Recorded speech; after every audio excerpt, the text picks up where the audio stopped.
research in your historical writing or in your historical fiction. How to we'll talk about some of the things we have here at the State Archives and stuff that you could use. I've been here on staff since 2008, so I've been here quite a few years. I know where all the bodies are buried. So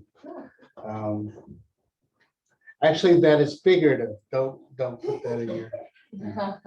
Okay, so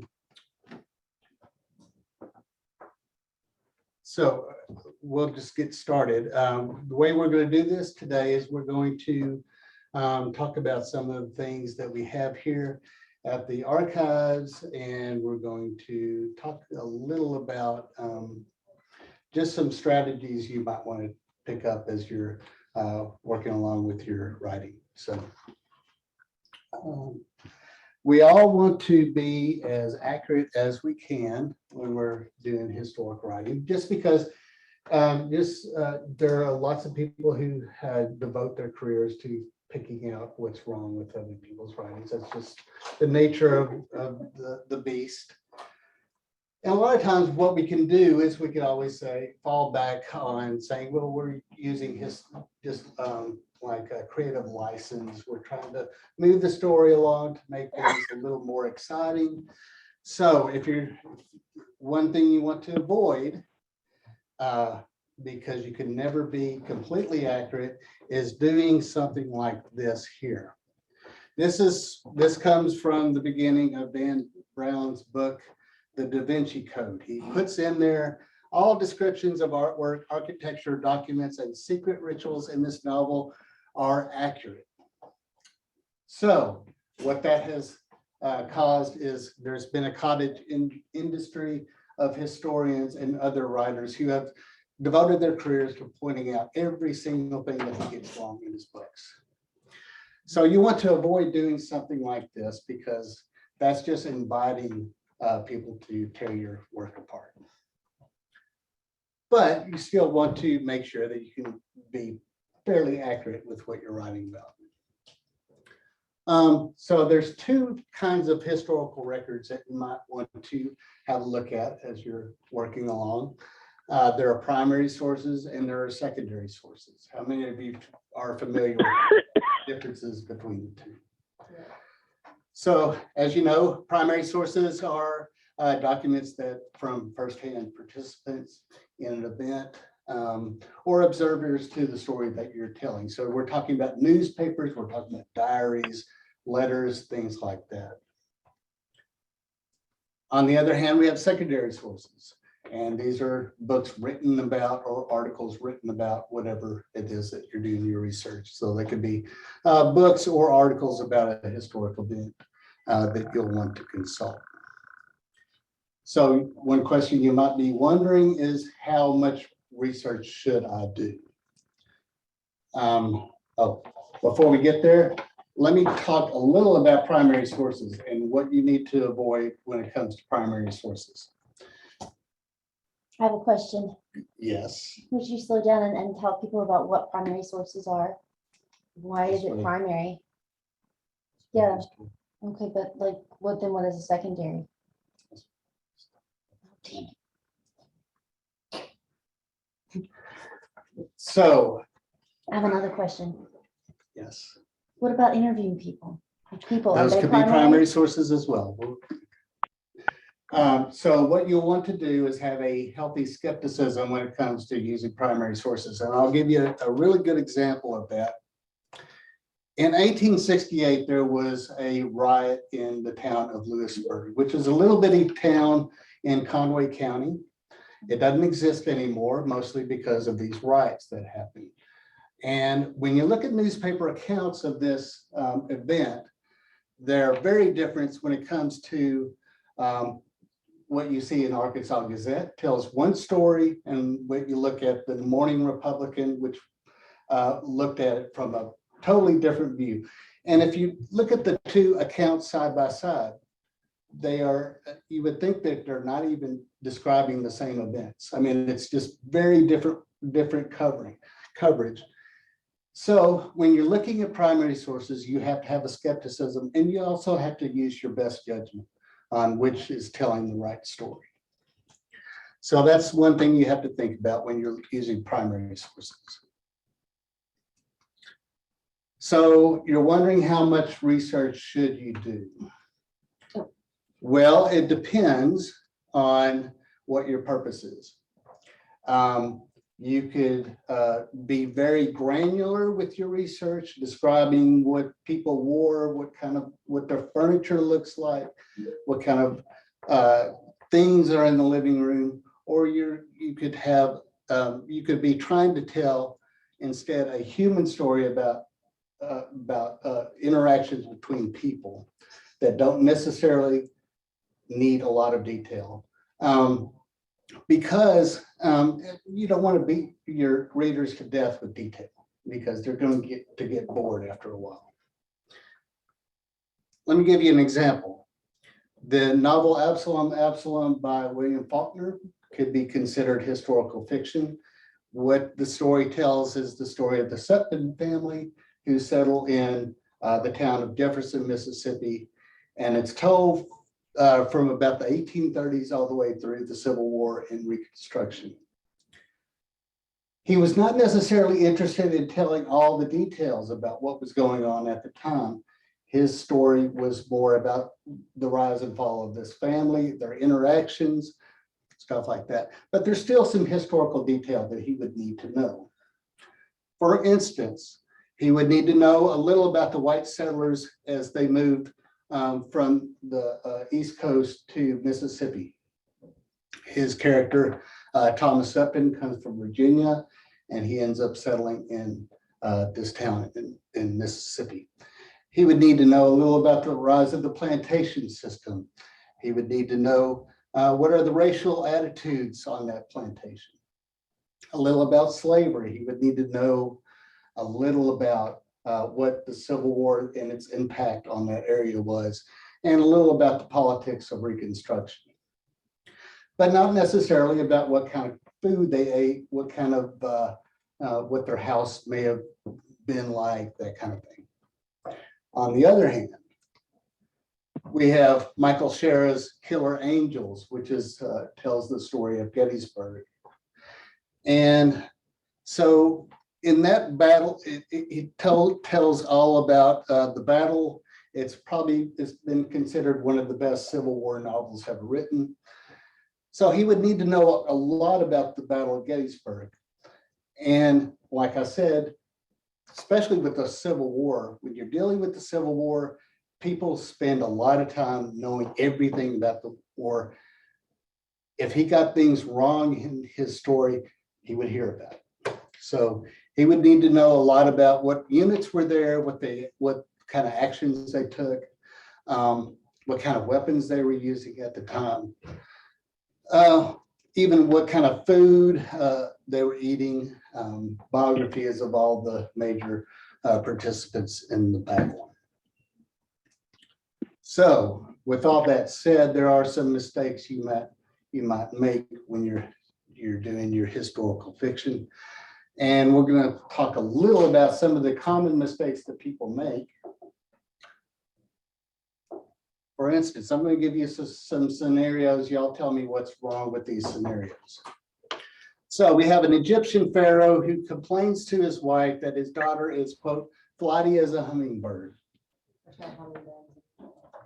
Right, that's correct. Hummingbirds are a bird native to the Western Hemisphere. He would have had no clue what you were talking about if you mentioned a hummingbird to him. And one thing you could do to avoid these kinds of mistakes is you could find a book like this here. This is the Great Big Book of Birds. And you would need to be familiar with this. This will tell you what kind of birds are where, and what kind of what they do wherever they are. So these are the kinds of resources that you're going to need to know. And I'm going to make a heretical statement here that's Wikipedia can be your friend. I know you're not supposed to ever say that, especially at a research institution.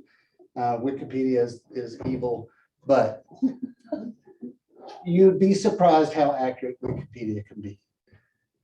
But remember this thing from Ronald Reagan that he said about the Soviet Union: trust but verify.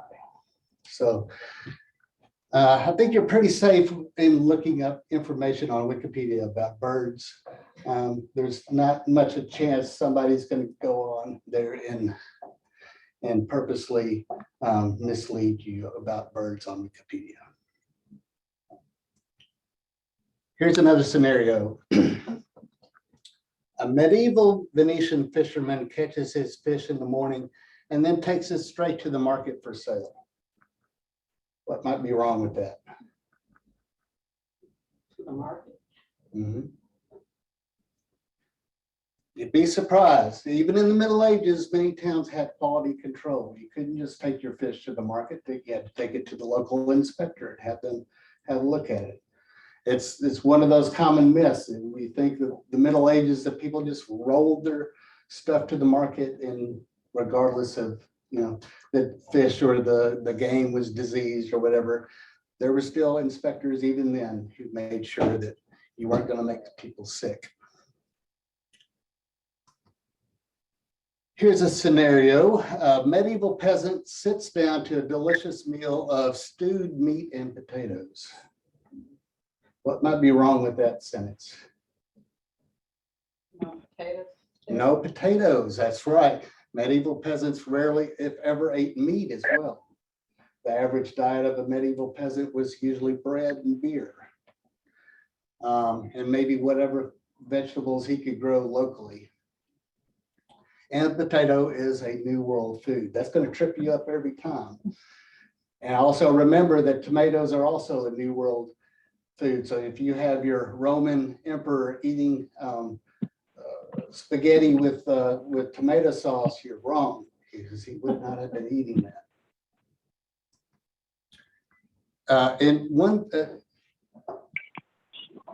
There are also resources about food waste. Let me see if I find one here. Like this book here, Ethnic and Regional Food Waste. These are the types of resources you might want to consult. You want to make sure that they're eating what they would have been eating at the time.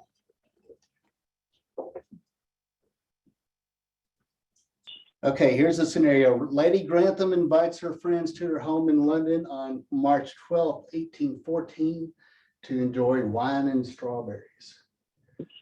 What might be wrong there? Strawberries do not come into season until the middle of May. You wouldn't have had access to strawberries in March, and people would notice that. You think these are small details?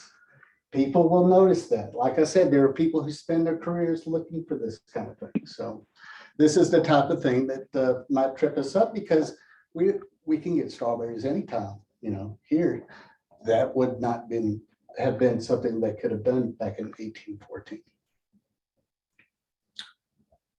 Here's one. 6th century Chinese noble tells a colleague as an enemy army is advancing, quote, "I see the writing on the wall." What might be wrong with that?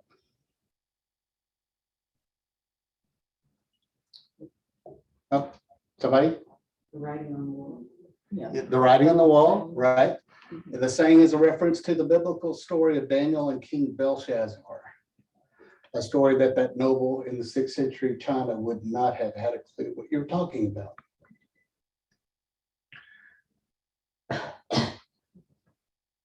Here's one. John, let me get back to this real quick. There are books where you can find historic meanings behind common phrases, and these are also ones that you might want to have a look at. Just make sure that whatever kind of saying you have your character saying would be something that person would have been able to say. Or avoid sayings, like. Right, yeah. So, scenario: John, a medieval peasant, takes his annual bath on the first day of spring. What is wrong with that? This is a common myth that medieval people did not ever bathe. In fact, they bathed regularly. So That's something that, I mean, it's in the public consciousness that medieval people were stinky. And that's not necessarily the truth. And also that lady probably dumping urine. That's right. This is, yeah, that's correct. So these, okay, so here's another one. In 1830, a Southern belle keeps knocking things over with her hoop skirt as she walks through the halls of her mansion. What might be wrong there? Hoop skirts did not come into fashion until the 1850s, so she would not have been doing anything of the sort. And you can find books like this here, Early American Dress, that will help you know what people would have been wearing at the time. There are other books. American Costume is another one. And you can probably find a lot of these types of books that cover other time periods that you might be interested in as well. What library is this from? From here, these are in our collection. Archives, not state library. Right. We have books and a vault full of, like what, 3,000 Absolutely. maps? Yep. So in 1780, two men decide to fight a duel. They go to a prearranged spot, both armed with dueling revolvers. What might be wrong there? They didn't have revolvers. Revolvers weren't invented until the 1830s. And there are people who would definitely point you, there are books like this one here, The Gun, and its development. This will tell you about what guns were created when they were used, that kind of thing. And especially if you're doing Civil War, a story set in the Civil War, that's something that people would definitely notice that, if you have your army running around with a bazooka, they're going to point out there were no bazookas during the Civil War. Here's one I got from a movie. So the scenario is William Wallace has an affair with Isabella of France, and she later gives birth to her son, future King Edward III. This comes from Braveheart. What did he get wrong here? They're in different countries, right? No, that they would have been, they were around. The problem is Isabella of France was about 3 years old when this takes place. And the future King Edward III was born about 7 years after William Wallace was dead. So either that was a very long pregnancy or Mel Gibson got it wrong. And it's also a cautionary tale. Do not use a movie as your source for historical information. So here at the archives, we have a lot of different things that you would look at. And one of the great things, especially when it comes to finding out what people dressed like and what their work lives were like, that kind of thing, is to look at photographs. So we have a huge collection of photographs here at the archives. We have thousands of them. A lot of them are digitized, a lot of them are not. Most of them are not. So if you were interested in knowing what people were dressing like in the 1930s, you might want to look at this and find out what somebody who worked at an orchard, a peach orchard in Arkansas might have been dressed like. This is a picture of some workers at a peach orchard. How Yes. far do our photographs go back? I don't Back know. is 1850s. I think we have a few, right? Yeah. So. Those glass? I just wondered. About Usually like daguerreotypes and things like that. we have negatives, right? Mhm. That's right. Yep. Okay. But it's a great source for historical information, just looking at pictures and seeing what people were dressed like. If you've ever wondered what a Victorian house looked like, if you look at pictures of a Victorian living room, you see it all cluttered with all kinds of knickknacks all around. So that gives you kind of an idea of what it was like to live in a Victorian household. And are your photos organized by date or by region? Or how would you even? Unfortunately not. We have databases that we put descriptions of the photographs in. Sometimes it's a matter of trying to massage the description to get exactly what it is you're looking for. But if you were looking for something specifically, we're happy to help here on staff. So if you were to call us or come by the research room and say, I'm looking for this, we could work with you and try to see if we could find what it is that you're looking for. Any question? Okay, I have a question over here. yes. Do y'all have any books, info on Arbuckle Island? Where was that? Yeah, where is that? We're very Arkansas centered, so I don't even know if that's part of it. Well, we might have a book about it. Oh, north of Lavaca. Oh, that's here in Arkansas. Okay. They're looking for photographs, right? Books, info. Oh, books. Lebec, what county is that? Okay. I don't know. I have no idea. Okay. Oh, Sebastian. Oh, Sebastian. We have quite a few Sebastian County books. So there may be something. It just depends. And one thing they can do always is if they need some information and they're not able to come visit us, they can always send us an email and send it to state.archives@arkansas.gov, and we'll put it in our research request queue. And we'll see if we can find something to help them. Any more questions about that? Okay. Another great source of information are historic maps. So if you want to know what the city was laid out, or you want to make sure that you're not saying that somebody walked a few blocks over to the general store, but actually there was no general store there historically, you want to make sure to look at some historic maps. For instance, this is a map of Little Rock, as it was probably about, I'm going to say probably about 1850 or so, with the steamboats coming down the Arkansas River. I'm always curious about these kinds of maps, how they got these made, because this, of course, this is before people were able to fly and before you can get up high enough to be able to get a good visual of that. But this gives you a little idea of what Little Rock was like about that time. It's also a great source to find out about information on historic names of things. For instance, this is a map here of Arkansas as it was about 1819, 1820. You can see Oklahoma over here was still part of Arkansas territory. So this is how Arkansas was laid out. Now, one of the curious things about this map is here in central Arkansas, you have this town, Arkopolis.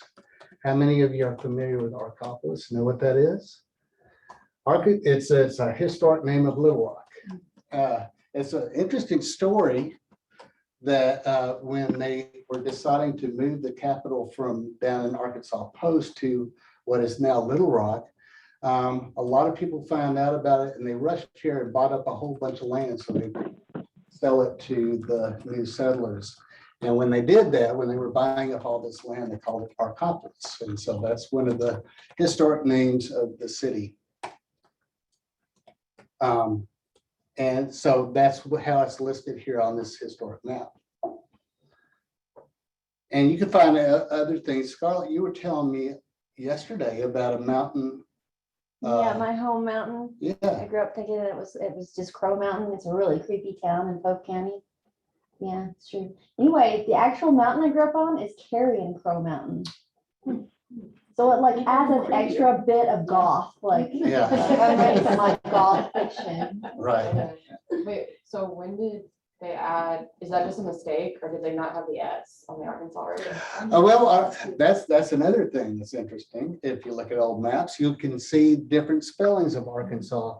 You can see it spelled without another S, or you can spell with a W. It wasn't until, I want to say, the 1880s that the legislature passed a law saying this is the official spelling of how you spell Arkansas. Is that when they did the apostrophe? It may have been about that time, yeah. How Yeah. you, It's state law to be State law. apostrophe S. on yeah, if you're doing Arkansas for plural. possessive. Mhm, yeah, Mhm. or possessive, right. Did they say why they added the S?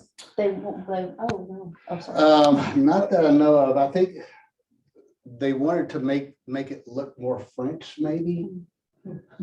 I don't know. It's kind of like Chenal Mountain, you know. The original spelling was Shinall, and they wanted to make it look more French, so they changed the spelling to Chenall. So whenever you're driving and you have your GPS on and it's telling you to turn on Chenal Mountain, just know that that's even wrong as well. So, but that's another historic name. It's another historic detail that you can learn from looking at an old map. So there are some online resources that you could use from your home. One is ancestry.com. How many of you have used ancestry.com? Probably to do some genealogy research. Another one is newspapers.com, where they have a lot of newspapers. Chronicling America is something that we're we're working with here at the State Archives. Now, whereas Ancestry and newspaper are both subscription sites, Chronicling America is free, and we've been putting a lot of newspapers up on there. But you Yes. can get Ancestry here for free, right? Yeah. Oh, Yes, I got excited. you can. But you can, Chronicling America is something I'm gonna ask you to have a look at, because it's a great resource. We've been putting a lot of information up on there. A lot of newspapers in our collection are now on Chronicling America, and they're for free. So it's we have on the back table back there, we have some posters about Chronicling America that you may want to take with you, just as a reminder to have a look at it. And of course, there's Find a Grave. It's findagrave.com. It's a good resource if you want to know kind of the encapsulation of a person's life, because what they do is they record all the tombstones in a lot of these cemeteries. So if you want to know when a person was born and when they died, that's a good place to look if you want to know that. Now, as Scarlett mentioned, Ancestry and newspapers.com are also, you can use those for free if you come here to our research room, and we have subscriptions here. So if you wanted to, Ancestry, I'm not sure what they're charging for it now, but it can be kind of expensive monthly subscription. But here in the research room, you can use it for free. There are some things you might want to think about when you're doing genealogy research, because you may come to a point where you want to do genealogy research for your historic fiction. You want to know, especially if you're dealing with real live people, you want to kind of have an idea of their lives. So there's a few things that you might want to do. For instance, you want to start with what you know for certain about that person. So if you know a little about, if you want to know what their parents' names, you want to find out when they were born, and then look at the next census information to find them on the census. So let's say the person was born in 1903, you're going to want to look on the 1910 census to find out what their parents' names were, because they're going to be a child and they're going to be listed there with their parents. And so that'll tell you a little about that. The most recent federal census that's been released is the 1950 census. So unfortunately, anything later than that is still not available to the public yet. And they do that for privacy purposes, just to make sure that you're not going to go stalk your neighbor and find out everything, so you can blackmail them about whatever dark secret they may have in their past. You're not going to be able to do that using Ancestry. You're going to have to find other ways to stalk your neighbors. So another great resource is Family Lore. And we'll talk a little about family lore as a great resource for information about genealogy. So I'll have a few things also to talk about this census. So it's conducted every 10 years. It starts in 1790 as the first census. The earliest censuses unfortunately only listed the head of the household. So if you're looking at the 1810 census for somebody who was a child at the time, you're not going to be able to find them. Because the only person who would have been listed would have been the head of the household, whether that be the father or the mother.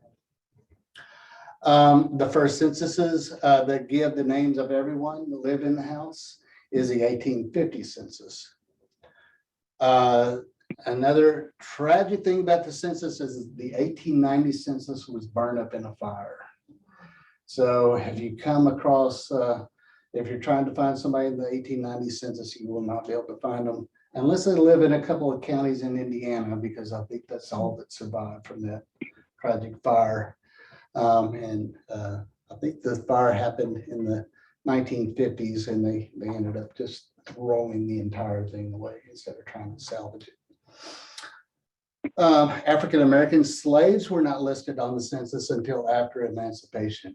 So if you're looking for somebody who's African-American before the end of the Civil War, you're not going to find them on the census unless they were free people. Can we find it on the lists, The slaves, the property record lists, the ones that Sometimes. you? sometimes, not always. Sometimes in baptistry records. What's that? Sometimes you can find them on baptistry records. No, that is if those records still survive. Most baptistry church records, unfortunately, the people, it's one of the tragic things about historic records is the further back you go, the less records there are. And mostly that's because people think after a while, nobody's ever going to need to see this stuff, and into the trash it goes. And so those records end up getting lost forever, and we'll never be able to recover them. There's a specialty type of census that they did between 1850 and 1880.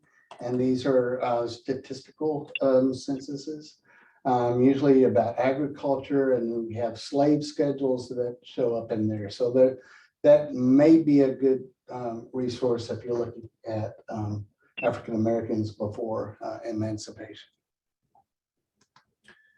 So let's take a minute and see if we could find this gentleman on the census. We talked about African American family research. Can you talk about any challenges for Native Americans with regard to census? Yeah, okay. So one of the problems with Native Americans in Arkansas is if you're looking for them, a person listed as a Native American, specifically listed as a Native American, you're not going to find them, because the state, if they did not live in Oklahoma, they usually got listed as either white or black, or mulatto. They did not have a designation for Native American. So a lot of times, if you're looking for somebody and they are Native American, they'll either be listed as white, black, or mulatto, regardless of whether they were a Native American or not. So Did that's, they get to decide what they were, white, black? it was usually up to the census taker. When did that change? Probably, I don't know. I really don't know. But yeah, that's a problem. That unfortunately there's nothing, there's no remedy for that other than just kind of disregarding how the person is listed when you see them on the census. So if you come across somebody that you know is Native American and you're listed as black, it's just how it is. So they didn't have the other box that they No. now have all the time. No, definitely not. So let's see if we can find this gentleman here. This here is my great-great-grandfather. His name is Joseph Alexander Irby. And he is buried up in Conway, Arkansas. He's buried up on in a small cemetery up on Cadron Ridge. So there are a few ways we could try to figure out if we could find this guy. And what we're going to start with the stuff that we know first. And it's going to be looking for my grandfather, who was born in 1912. Now, one thing you need to remember when you're looking at the census takers were paid by the name. So it was up to them to try to get as many names as they could, you know, and so they didn't necessarily care about whether they were being accurate with names or things like that. So he was born in 1912. They have it listed here as about 1913. This is just one of those things where he asks the head of the household, how many kids do you have? What are their names? How old are they? And then later on, he will sit down and try to figure out what the birth date may have been. Did they list them dead or alive, the children? Whether they had Only alive. Only alive. So if they have passed away before then, they won't show up.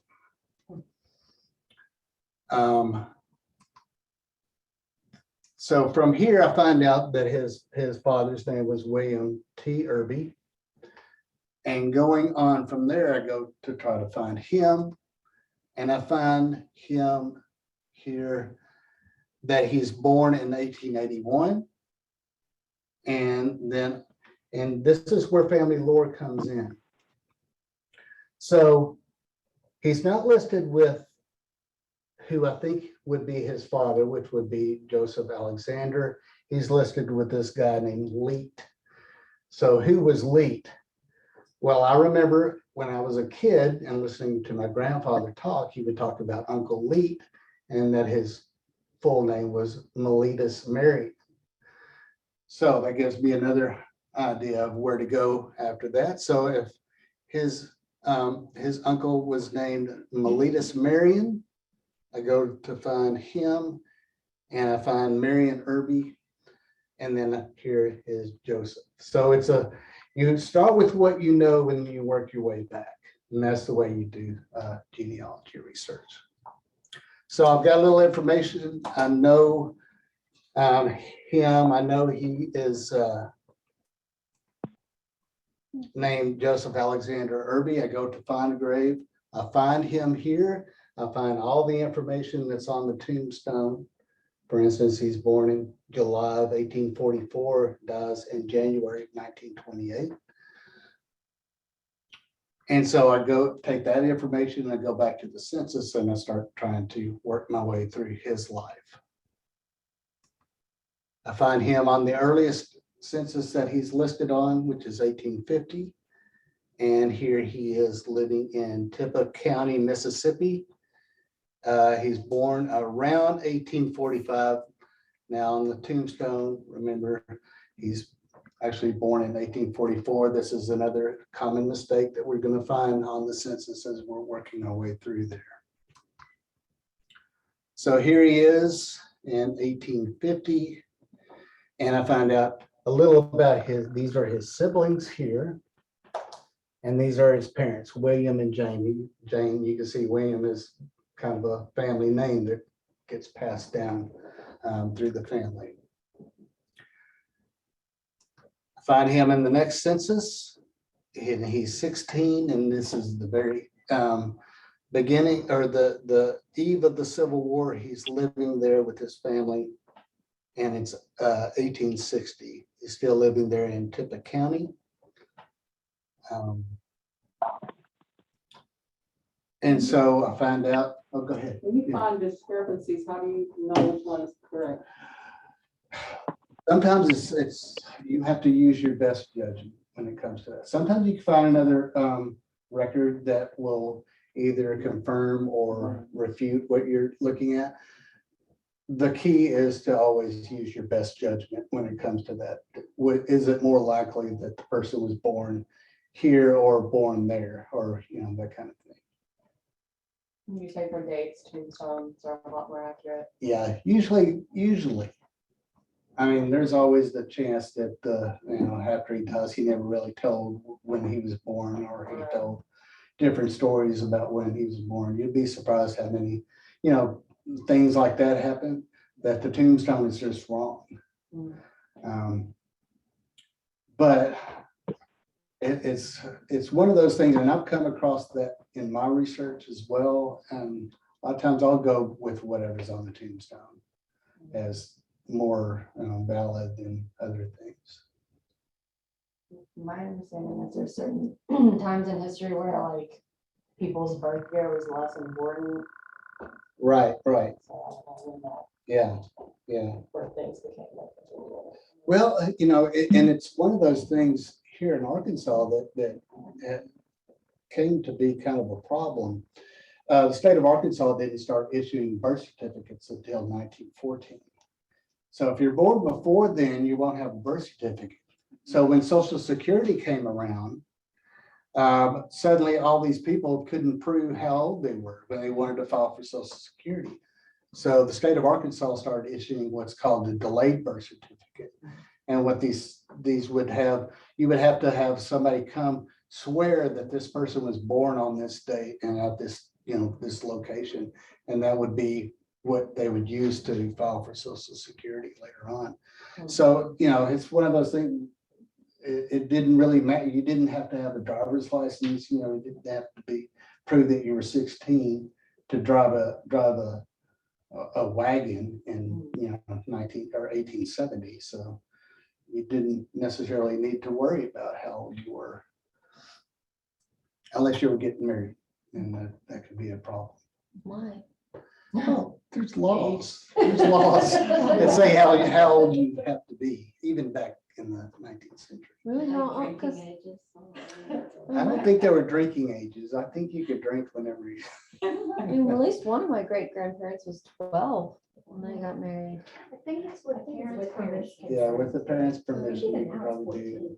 14. Yeah. a lot of times.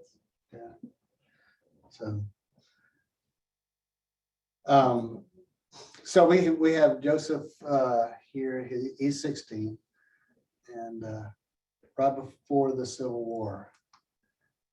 And so when the Civil War comes along, you might, if your person ends up fighting in the Civil War, or you're wanting to write about the Civil War, or one of your characters lives in the Civil War, it's good to look at what were some of the kind of the records that were being produced about that time. And the State Archives happens to have a lot of military records on microfilm. For instance, we have all the Confederate service records from Arkansas units are on microfilm, Confederate pensions. So if the person had his widow was still alive around, I forget when that started, sometime in the 1890s, the state started issuing pensions to Confederate widows. So if their husband had passed away, or if the husband had been maybe disabled in some way, was not able to work, they were able to file for a pension, and the state of Arkansas would give them, I forget, it was something like $5 a month or something like that. I can't remember what the cost was. Yes. Do most of the states keep all this information? Most of them do. I think I'm not going to malign other states, so I'm not sure. I'm not sure what other states keep up. Now, Arkansas is one of the oldest state archives in the country, and it's one of those crazy things that when the archival movement started in the early 20th century, the southern states were usually the ones that started out first with archives. Anyone have an idea why that might be? They were worried that those dang Yankees would be telling the story of the Civil War. So they wanted to make sure that the southern states had all the records and were able to tell the story they wanted to tell. So Arkansas has been collecting stuff since 1905. We're one of the oldest state archives in the country. And so some other things that we have, especially when it comes to the Civil War, In 1911, we had the Confederate reunion here in Little Rock, and when a lot of those people who came to Little Rock, they filled out questionnaires saying what units they were in, that kind of thing. We also have all the World War I discharge records from Arkansas. This is an example of one of the discharges here on your screen. This is somebody who actually died during the war. This person actually did not serve was not deployed to the battlefield. This person died of the Spanish flu. So this is one of those interesting ones to look at. And it has a lot of information on here. It tells you about where it was that they were inducted, who they're, for instance, this person notified of death, and it gives his mother's name, that kind of thing. It's really interesting stuff. So you don't have World War II discharge records? No, we don't. Those are probably going to be up in St. Louis at the National Archives office up in St. Louis. That's where a lot of the more modern military records are up there. We also have the National Guard records going up. Brenda, do you know when? Okay. I think they go up through the 60s. So after the 60s, you'll need to go talk to somebody. I think that up in St. Louis is where those records are as well. Or over at Camp Robinson, they might have more recent records. So That's just for Arkansas. just for Arkansas. Another great resource for looking at military information, especially during the Civil War, is the Soldiers and Sailors database. And you can see the address there on your screen if you're coming in from Zoom, or here on the screen here as well. So the Soldiers and Sailors database lists all just about everybody who took part in the Civil War is on here. And you could do a search, and for instance, I'm able to find my ancestor here, Joseph A. Irby, and it tells you about what unit he was in. And if you clicked on this, it would have told you also a little information about this unit and where they were formed and that kind of thing. So he is serving in the 1st Battalion, Mississippi Mounted Rifles, which is a Union regiment, which is unusual for somebody from a white person from Mississippi at the time. And if you go to a website called Fold 3, which is another subscription service, you could see information about their service during the war. I have a question. Yes, go ahead. Are the World War I discharge records online? They are not. We used to have a database online, but I'm not sure that it is now. Yeah, we have an index online. Now, as far as the actual cards are not. But they're here. They're here. Mhm. So we have Joseph Alexander Irby here serving in the 1st Battalion of the Mississippi Mounted Rifles. This is his service record, and I found this on Fold 3. And I found out that he enters as a private, and by the end of the war, he is a corporal. And down here it also says, see also the 1st Alabama Cavalry. So as I'm doing my research, I find out that he first enlists in our Alabama Cavalry because the Mississippi Cavalry had not been formed yet. So he serves in the Alabama Cavalry, and later on he goes to the Mississippi Mounted Rifles. And on Fold 3, I find his recruitment records, his volunteer enlistment, stuff like that.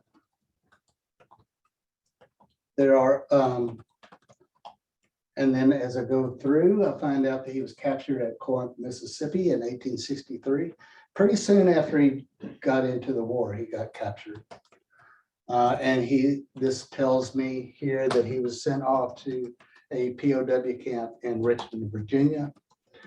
And then eventually it tells me when it was that he was paroled from the POW camp, and he goes back and rejoins his unit and ends up living in Memphis, where he's serving. His unit was there to, I guess, guard Memphis from being retaken by the Confederates. And found a picture of federal soldiers there in Corinth. And so you can find out what kind of things the federal soldier who was stationed there in Corinth or in Memphis or anywhere around there, how they're dressed. Again, it's another looking at how people are dressed and learning information from photographs. Now, one of the good things that if you're looking for ideas when it comes to your fiction, a lot of times there are gaps in the historical record that could be good fodder for just filling in the gaps, with whatever fanciful idea that you have. So here I've got that he was married right at the very end of the war in 1865 when he's in Memphis. And you can, if you're wanting to write a romantic story or whatever, here you'd have, how did he meet this young woman who's living in Memphis, and was there, she's her father's a Confederate, whatever. And then you have a Romeo and Juliet and they run away together and so forth. That probably didn't happen, but Nobody can prove you wrong. that's right, that's I right. do have a question coming in. Yes. Are prison records available?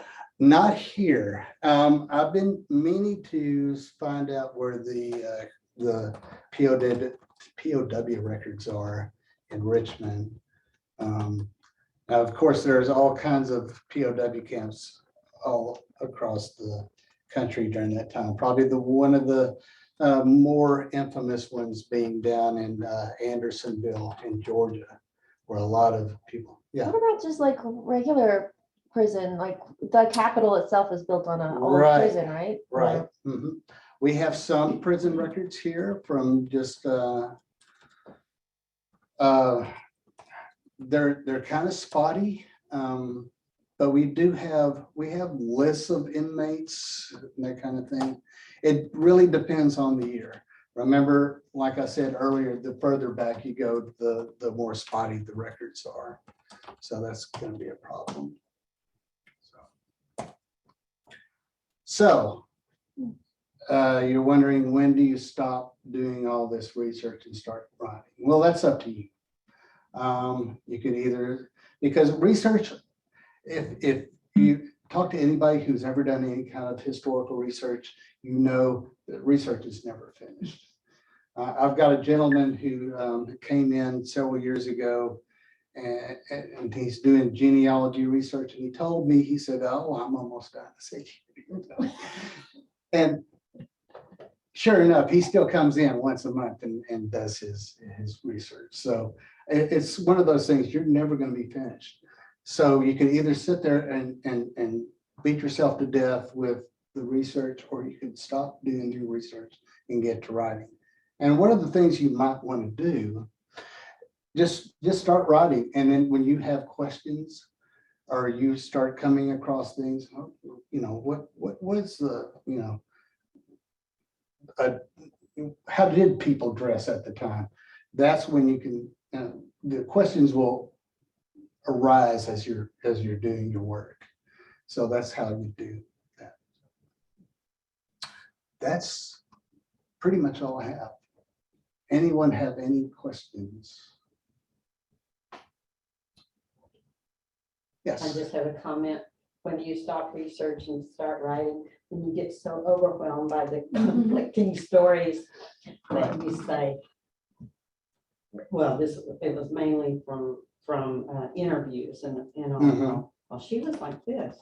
She was really outgoing and friendly, and half the people would say she was very reclusive and she Oh, stayed right. behind the big wall. And then anyway, I thought, well, she must have been both. So it must have been at a certain point in time. So I did index cards and started thinking, well, these people were in town. They didn't like her goats stinking up the place. All But right. when she was out on the creek, it was cool and she invited people over, so Mhm. it was both. Yeah. But anyway, so Well, you it's just kind of just- have to make up a story and stick with it. Well, we all play different roles to different people, right?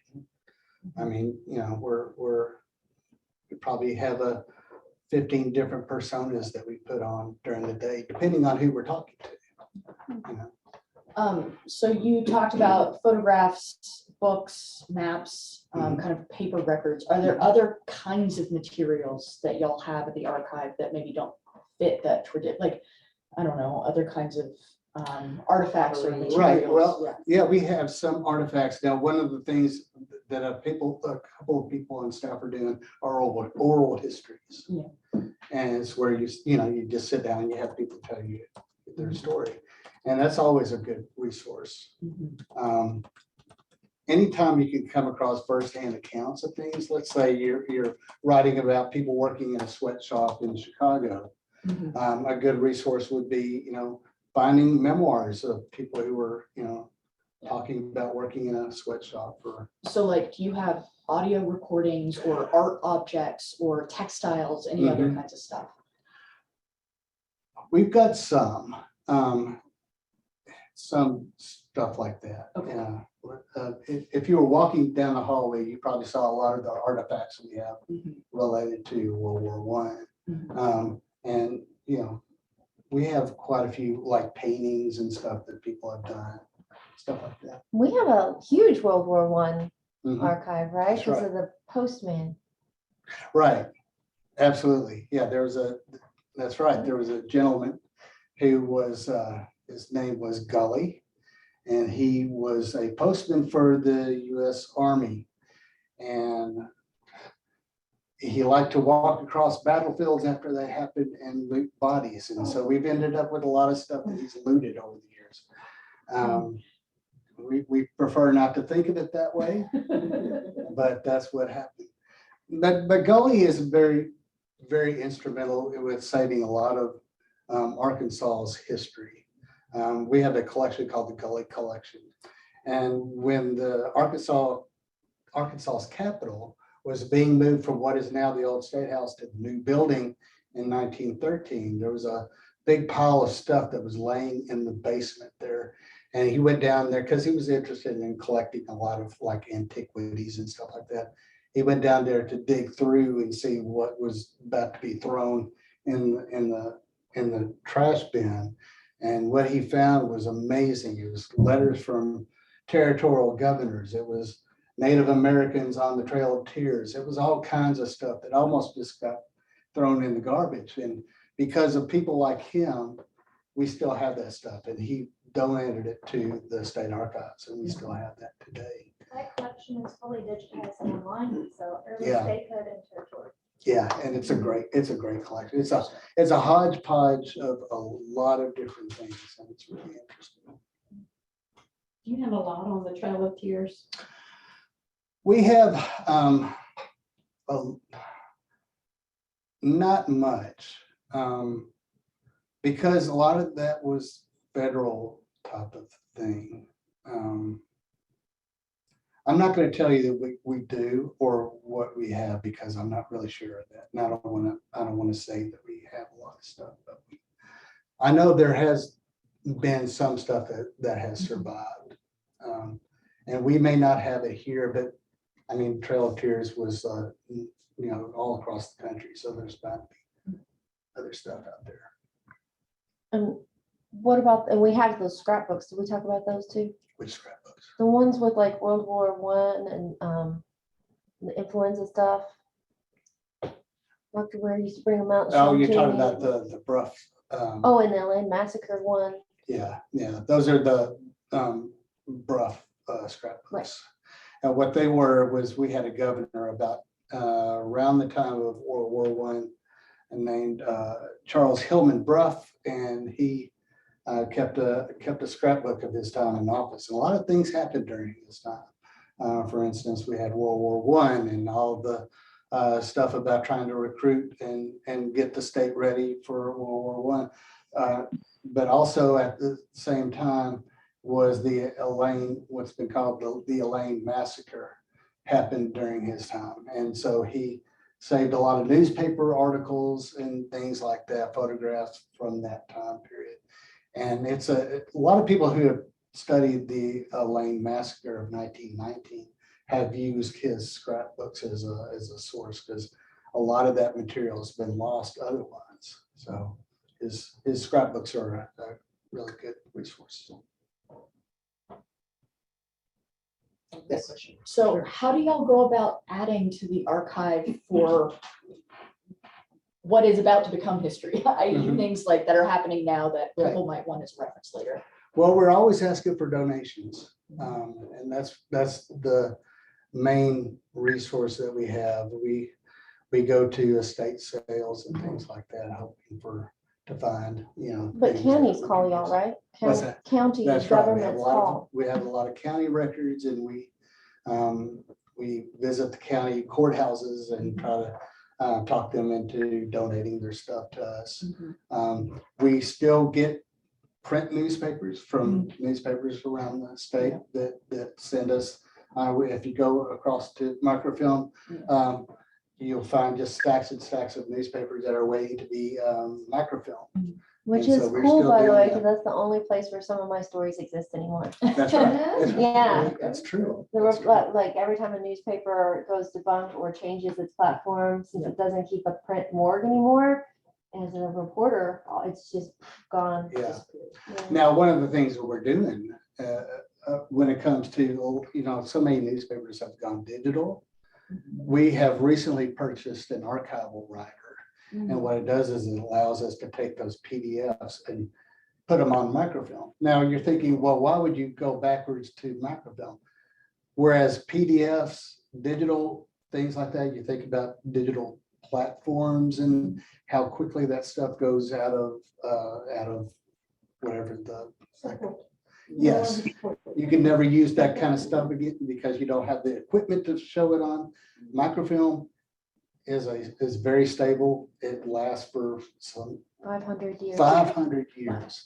So that's, still good. Whereas, the stuff that you see on the internet that's been digitized, it's going to be obsolete after a while. So you mentioned like counties sending you stuff. So if you wanted to research specific cities or counties during a time period, would it be best to come here and just kind of go by county? I think so. I think that's probably going to be your best way. It's just the old fashioned way of, we have a lot of county books, history, just about every county did their own history book, the history of Conway County or whatever. And we have all of those in our research room. I have some online questions. Okay, yeah. For an entire set of World War II letters from a serviceman to a wife, but none from wife to husband, would a possible format be to write an intro, insert a letter and explain, annotate the letter and so forth? I guess I'm kind of going back to when you were talking about filling in those gaps. Oh, right. So I think this person is looking for direction. Okay, yeah, that would be a good, it's like listening to a phone call. You just hear, somebody on one side, you don't hear who's talking to that person. And sometimes you can maybe extrapolate what they're talking about. Sometimes there's, like I said, there's going to be gaps that give you a good kind of cushion to fill in what may be a fanciful tale of, these two people who are talking. Right. I also asked about people who were working on projects, and being a Northwest Arkansas artist asked, I'm working on nonfiction pieces to accompany photography series about sites of racial injustice in Arkansas. So I'm researching slave schedules, sand-borne fire maps, photos, property records, etc. Then Cindy wrote, I'm also researching to supplement scrapbooks from my mom and aunts containing letters, emails, etc., but often only first names, World War II. Mhm. Mine are also mostly soldiers to wife girlfriend, not the other way Mhm. around. Yeah. Well, if you only have first names and you're looking for last names, the census is a good go. For the other project on racial history in Arkansas, do you have any suggestions on, I guess, you go to sites? I know you did the Google thing with Grady. That Mhm. was kind of Yeah. interesting. Mhm. Not necessarily the same thing, but it definitely showed African American culture. Yeah, yeah. Yeah, there's a collection of photographs that we have for a town called Grady. It was mostly African American people living in that town. And so these photographs kind of told the story of what their lives were like. There are some, and I've put together a Google exhibit, and you can find, if you look on, I'm not sure how you would find it, actually. Yeah, But, I'm online with the Google Yeah, it's a culture good, it's in the Google. albums. It's linked on our exhibit Okay. page. Okay. Yes, so if you go to our website, you'll be able to find it that way. But yeah, it's a good source for knowing what, because one of the bad things about African-American history is there's so little documentation of it. And so whenever you can find a large collection of photographs like that kind of document an entire town, it's a wonderful source. And so what pictures that come from that across the horizon collection are really a good resource to know what people's lives were like in the 1940s, living in this small town in South Arkansas. Yes. We also have resource guides on various topics, including, yes, okay, so you'll get to that. Yes. No, go ahead. Including African American history and the resources that we have on it here, and that could spark some ideas. Yeah. We have it on African American history, we have it on governors, we have it on a handful of topics, women's history. And over here on this table, I've printed out African American history resource guide and the women's history resource guide, and also the foodways that we have. So all of those So are if you online, wanted to right? know. Yes, I can Yes. help you with getting that link out. Okay. Thank you. So in a book I'm working on, some of the characters are Romani, and I know that they just anecdotally know that they try to avoid government documentation and Yeah. everything, and probably would try to avoid being in the news and stuff. So for like a group like that, what do you think the best way is to try to research? Are they what here their in life is America like? or are they still in? Yes, Canada? specifically Ozarks. Okay. Ooh, I mean, maybe just trying to get like family News- histories and lore, which is all I have right now. You might even look at newspapers. Newspapers. Do you know what the historical names would be for them?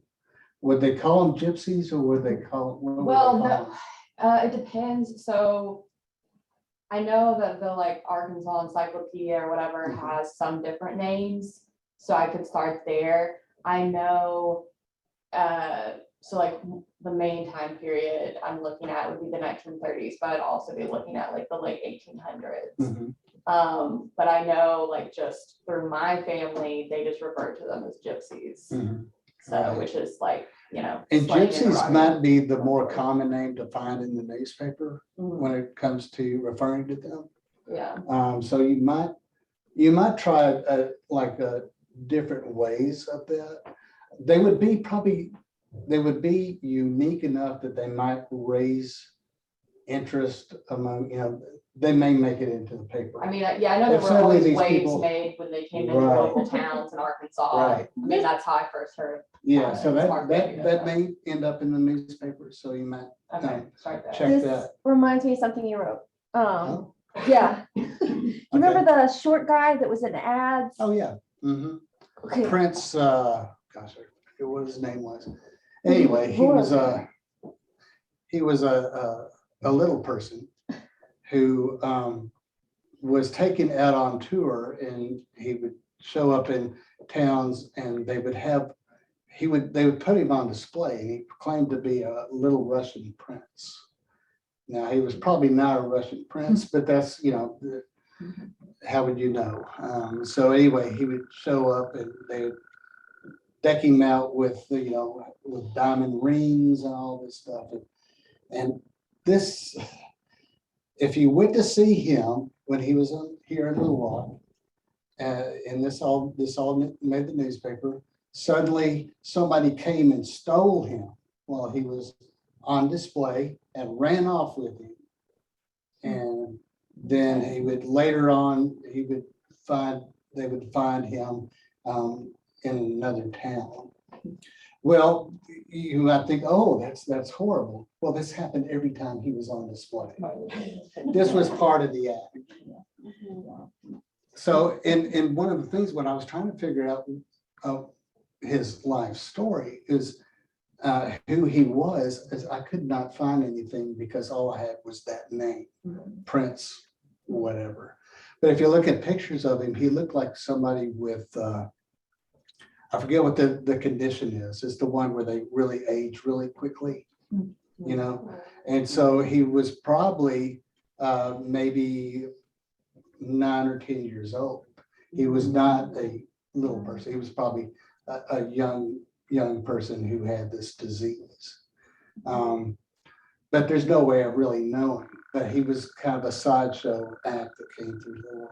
But not only was that in newspapers, there were ads. There were ads for him. So like as well. if your carnival gypsy types Yeah. were coming through, they may have put in those kinds of ads to draw attention. Yeah. Do you offer tours of the archives? We So, can. or maybe the writer that's not, they're between books. Yeah, absolutely. And I they mean- need some ideas. Absolutely. Yeah. If you ever contact us, we could set up a time to work with you on. Maybe a good starting point would be your website. and Right. I should- That's a great, Can you tell us your website? yeah. And I've got brochures back on that table. Get an overview of the kind of Right. things you carry and the things that are more user-friendly versus the things that Mhm. you have very little. Yeah. of and such. What is our website address now? I say that because it keeps changing. So. Yeah. There's The one way. digital heritage, which is going to be the one with the majority of our content. I'm gonna be sending though Digital all of the heritage. website link and everything out that we, in this recording, so all of that will be in the email. Like if you registered for this workshop, you will get an email that's a follow-up that should have all the links and such. So I've like gotten maps from the state of Arkansas, but it's like current Arkansas and current like Oh, right. topography and everything. Is it possible to get copies of some Absolutely. of those medical maps? Absolutely.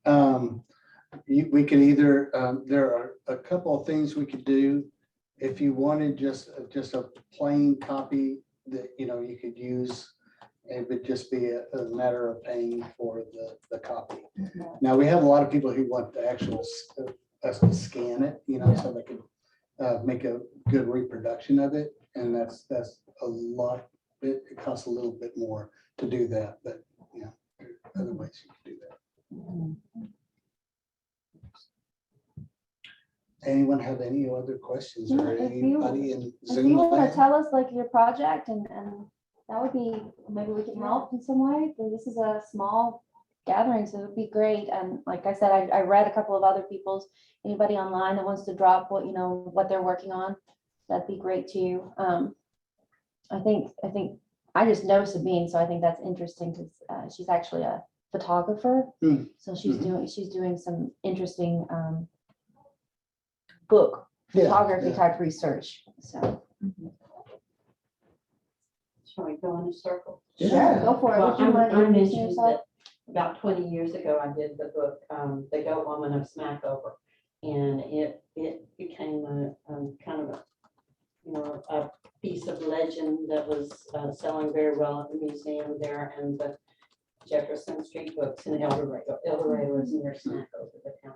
And but since then, I haven't done that much historical, many historical things, but I might venture back to that. Yeah.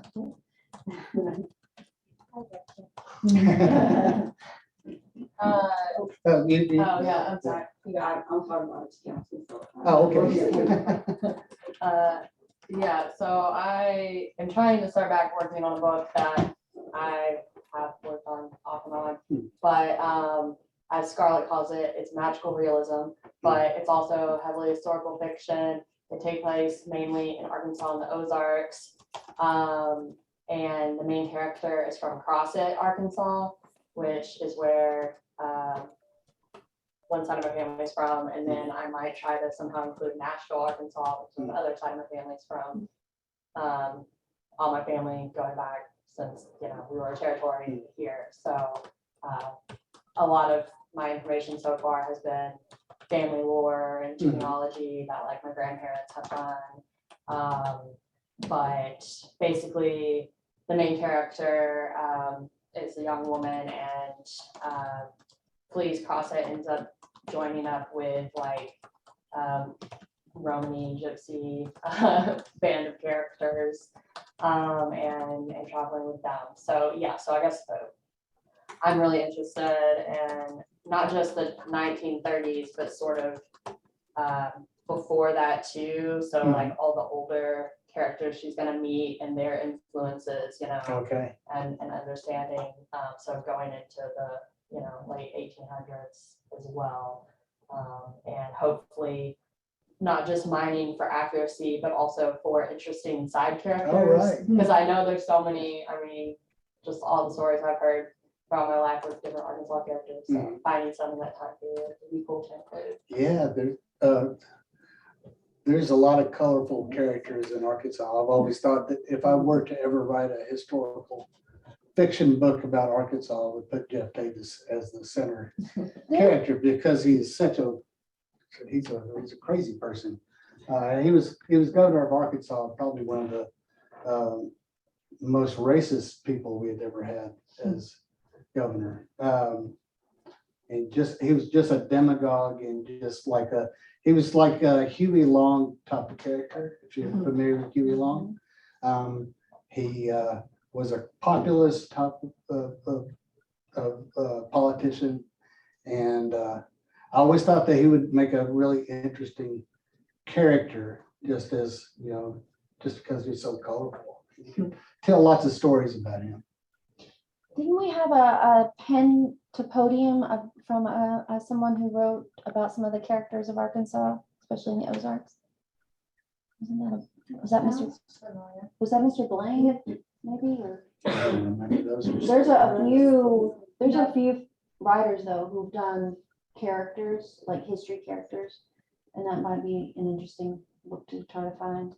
And that would be. Oh yeah, yeah. Archives even has a YouTube and symposiums, right? Yeah. Those are pretty amazing. And I'll give you a shout out of the book written by Tom Dillard. What is it called? But it's about these kind of colorful characters of Arkansas history. Oh, Yeah, I'll show it to you after this is. If you want. Yeah. If any of you want to stick around and kind of have a look at what we have as far as, yeah, we'd be happy to show you. if they have questions following, what was that email address again? If you wanted to send in your question to help get research. Oh, it's state.archives@arkansas.gov. Thank you. And how much research do you do for people? About 2 hours, you know, so if it's a especially hard question, we may not be able to do that in that time period. But if it's a quick, you know, if you're looking for, you know, a marriage certificate or something like that, that's pretty easy to do. Sometimes we get some pretty interesting. I'll tell you one. We had one really interesting request that I had.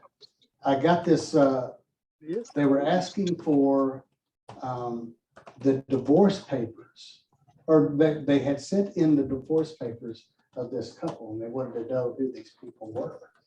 And I started looking into him, and they had gotten married when he was like 16. And within months, he was in Oklahoma robbing a store, and he got arrested. And so she was divorcing him. This was grand, This was grand larceny, which in Oklahoma was a capital crime. So he got the death penalty for this. Well, eventually, because of the outrage, you're gonna execute a 16-year-old for knocking over a clothing store or whatever it was. And so they ended up commuting his sentence to life. Well, he got paroled. I'm not sure how that happened, but he was already on a kind of a bad stretch of highway there. And so he got arrested again for another robbery and got sent to Alcatraz. And so when he was in Alcatraz, he was one of the 3 people who escaped, jumped into the San Francisco Bay and were never seen again.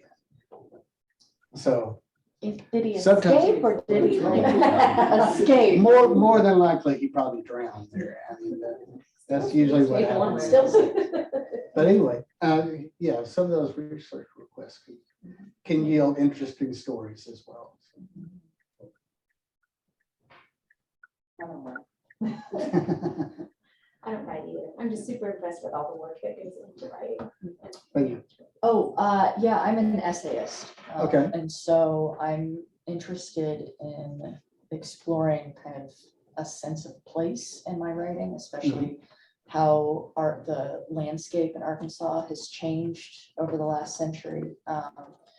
Some of the maps are really interesting to me because I'm really curious about how the dams that the U.S. Army Corps of Engineers installed changed the flow of waterways in the state, and affected all of the other habitats that surround that. But my family has also been here, at least my dad's side has been here for a long time, and I'm hoping to get some more records about what he did with the city. Okay, Yeah, sure. I understand that he was a city planner at one Okay. point, so. That's good. If you're talking about landscape, have you ever, I'll tell you about one person. There were a couple of people who came through Arkansas territory in the early 1800s. One of them was named Henry Schoolcraft. He was from, you familiar with, he was I've from, heard that name. I think he was from Massachusetts, but he came through Arkansas in 1818.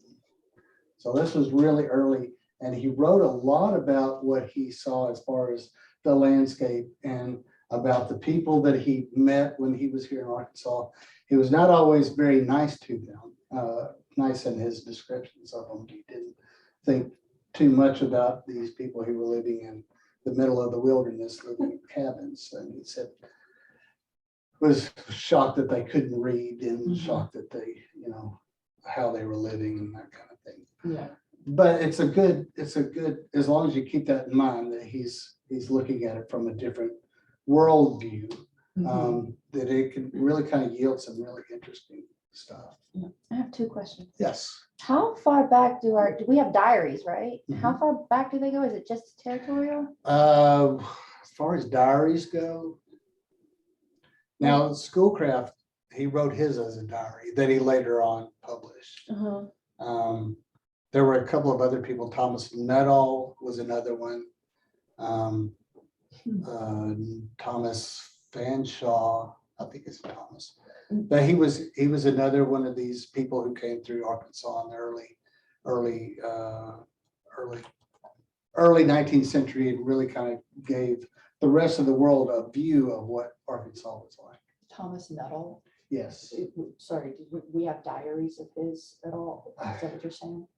Or that they can be found somewhere? So.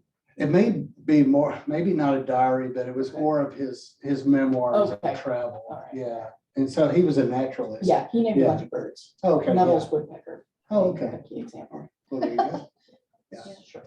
So that might be something that you could research here. Right. Yeah. And then the other question is, when I was a lot younger, I do remember pictures of men standing in front of trees that were the size of houses that they cut over. Do we have anything like that, or is this just my hallucination? It's fine. I'm not familiar with those. but Okay, like, because I know we cut down the forests, especially after I the don't know Civil that we had any War. trees that big here. It's The huge to bottomland me. hardwoods, the bald Okay. cypress trees would have There been you go. pretty significantly large along the Mississippi. Well, there you go. But I have a lot of family folklore Yeah. about, Mhm. you know, my dad tells me stories about how the French colonists liked farmers more than trappers because they were easier to, I don't know, civilize per the French term. That and- might be true. And that for the reason they cut down the bottomland hardwoods where the trappers were working and turned it into farmland. But Oh, this being, again, family lore that I have Yeah, no I'm- real way to fact check. I have without similar advice. from the Ozarks, Mhm. so mine would be more like, most of the forests were cut down after the Civil War with the wood shipped up north. Yeah.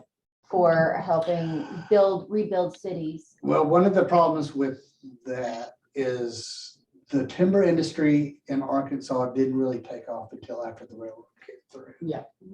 So it's mostly a transportation problem. Because you have to get your lumber to the sawmill somehow. Mhm. And transportation in Arkansas is horrible until the railroad comes through here. Most because, I mean, if you look at eastern Arkansas is swampland. Yep. Up north is mountains, Mhm. and those roads are just Hard. notoriously bad. So And when did the railroad come through? really took off around the 1870s. Okay, that would have been. Yeah, Alright. late 60s, early 70s. Mhm. They tried some before the Civil War, but all those, the Civil War kind of stopped all the development. of Yeah, this would have railroads. been, it would have been after, like during Reconstruction Right. period. Yeah, Mhm. so being able to see how this changes on maps or how it's even documented is something Mhm. that would be very helpful. Yeah. Actually, me too. That's something I've been working on. It's something I'm working on. We have a timber in Arkansas online collection that's being added to. Mm. There will be a timber in Arkansas resource guide that goes with that. Cool, when is that Yes. gonna happen? Well, there's a shell of the collection to begin with, and then the resource guide. It needs a final review, but it can be out soon-ish. And I could also point you to a lesson plan that I did on railroads. Mm. That has a lot of primary source material. Yeah. about railroads. Okay, I'm sorry, I got, Well, that's really helpful for me too, because, across it, big mill town, and who knows, I could have Kentucky in there. I mean, paper mills were weird too, because there's like family talk about the cutting the trees and something in Morrilton where the logs would roll through and then you walked on the logs. I know it's real big, sorry. But there's a paper mill in Morrilton Mhm. that was employing people for a long time. Very toxic too.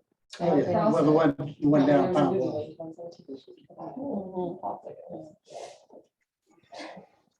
Anyone else? I have Okay, a couple of comments. sure. I have family stories showing another big leap after World War I, and World War I as rural, sorry, people, farm boys returned home with more skills about operating vehicles and machinery. I think this person's talking about like character development. You would go in with one and then come out with other skills. Sure. So incorporating that kind of detail through history research. Right. Mhm. And one more thing about World War I, about soldiers coming back, a lot of African Americans served during World War I. And when they came home, they expected to be treated as such. And only to find out that they were not going to be, they were going to be treated as they had always been treated. It was one of the things that contributed to what happened in 1919 in the lane. A lot of those people who were participants in the events of that time were World War I veterans. So they came home expecting to be treated with full rights and be treated with respect, and they were not being treated with respect. So, And also unionization, the history of that in Arkansas played a role in that particular massacre. mhm. What are your other books? So we have a whole bunch of, including books that you might want to be interested in when it comes to learning about things like clothing. So for instance, we have a history of underclothes. that you might want to know what people were wearing, under their. More books about food in Arkansas. These are all books from our collection that I have here. And are they all referenced, meaning they have to stay in the building? Right. Yeah. Unfortunately, none of our books are ever. There's even a book that talks about well witching in there. I ran across it. Because when I was a Witching kid, wells? my home well was well witched. Yeah. Where you Oh, take, witch. Yeah. dowsing, they Wish- also The dowsing call rod. it witch. Yeah. Okay. Yeah, Yeah. this old man came up with like his dowsing rods to witch our well. You know, Yeah, well, it must have. there yeah, wasn't- except for the fact that because of how we divert the White River feed into the rice industry, it's actually lowered the water tables. So eventually those wells in the Ozarks started drying up slowly. And now we have whole sections of Arkansas that no longer have well water at all. Mhm. It's a real problem when it comes to habitat change. So we have an encyclopedia of the animal world. This will tell you where animals are living, where they're living and where your characters are living. The Practical Book of American Antiques. Not everything was an antique at one point. Most things were, everything was not an antique at one point. Now it is an antique. But it's a good resource to have a look at. What else do we have? Maybe some of your people living in log cabins, you might want to read a book on, what it was like to build a log cabin and live in one. If your people lived in a plantation, book like this here, within the plantation households, that tell you a lot about what it was like to live there and what relationships were like between slaves and masters are also going to be in this. This makes me have a question. Oh, The okay. Terry House, Yes. do you guys have a lot on that? Well, we have a collection of letters from the Terry family. They were prominent. If you're familiar with the Terry family, they're a very prominent family here in Little Rock. A lot of libraries are named after them now. And But the museum, the Arkansas Museum of Fine Arts, formerly the Right. Arkansas Arts Center, yes, was over that particular piece of property. It's in downtown. So Yeah. just in case, give you a little background. It's in a controversial lawsuit right now. yes. A lot of people who are writing Westerns might want to know about cowboy culture, what kind of songs they did, how long they were out on the trail and that kind of thing. And whether they were actually bow-legged. Probably, maybe solve that problem. Botanical, some of these titles are horrible, you think these are really dry titles, but they're good reference books anyway. Botanical Exploration of the Trans-Mississippi West. So this would be good. This Wait. makes me think of the scrapbook that has all the flowers in it. Okay, Is that secret? no, Sorry. no, I think those are, do we have those? Doesn't the natural history? That's at the Oh, natural. is it? Did we history, turn yeah. that? I think we okay. worked on a collaboration with them regarding that item, but I believe. Yeah, it's not something that we have. The University of Arkansas's herbarium collection is extensive. Yeah, we so- have one too. It's crazy. It's like all these pressed things. Yeah. Yeah. Songs of the Civil War. If you're writing about the Civil War, you want to know what kind of music they would hear in the camp, this would be a good resource. So there's all kinds of things that we have in our collection. We have songs of the Sailor and Lumberman. Huh. How these are two connected, Lumberman and Sailor, I don't know, but I guess they do a lot of singing. I guess you have to build the boats out of something. Let's see. I talked about a little about reading memoirs for information on things. We have Travelers on the Western Frontier. It's going to tell you the information about some of what it was like to be heading west.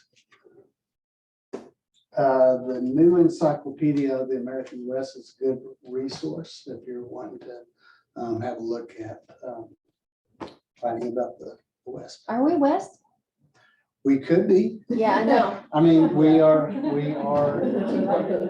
it depends on what you consider the West. I mean, at one point, we were certainly considered the West. Mhm.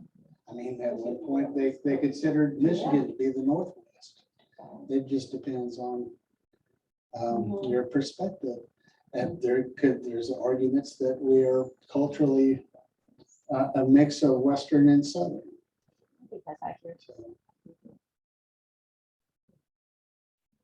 all right. Just curious. Speaking of archiving, what do you do when one of your valuable books starts falling apart at the seams? We have a Like conservator. cookbooks and all that? Yeah, we have a conservator downstairs who could repair books that are in bad shape.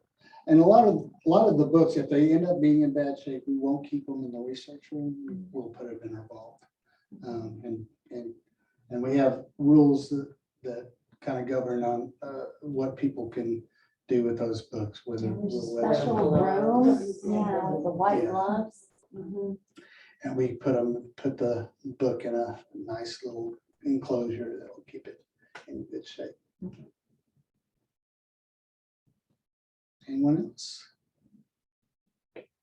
Awesome. So if you want to stick around and I can show you a few things we have in our research room. And now our research room closes at noon. And so it will close at noon and then it'll reopen at 1. So I can kind of show you everything. What's the full hour from 8 to noon and then? From 9 to noon, and then we close for lunch, and then we're open from 1 to 4. And some Saturdays? Some Saturdays by appointment only. So if you're interested in coming up on a Saturday, you might want to give us a call and see if we'll be open and make an appointment. All right. Well, Where's thank your you. restroom? Oh, if you go out into the hall, it's right behind the mural you saw out in the hall. It's right behind there. Okay, well, thank you for coming. Yeah. Thank And you. well, before we go, would you mind just telling everybody again who you are and what you do and all of your degrees? Okay. stuff? My name is Brian Irby, and I am an archival assistant. I've been on staff here since December of 2008, so it's been a while. They haven't been able to get rid of me yet, despite their many attempts. They have not. Okay, and then also those master's degrees and stuff. You make me write them. Why won't you say them? Oh, I have a master's in history from the University of Central Arkansas and a master's in library science from the University of North Texas. And you write a blog? I haven't in a while, so Mhm. I've been doing other things. Anything else you want to say? No, we're good. Thank you. And I'll put these books out here on this card. If you want to have a look.